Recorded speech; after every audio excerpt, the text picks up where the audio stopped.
April 24న 2011 బాబా మనకు భౌతికంగా దూరం అయ్యారు.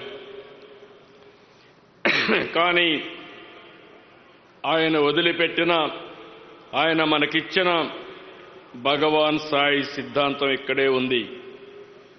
ఆ సిద్ధాంతాలే మనం అంతా ఆచరించాలి.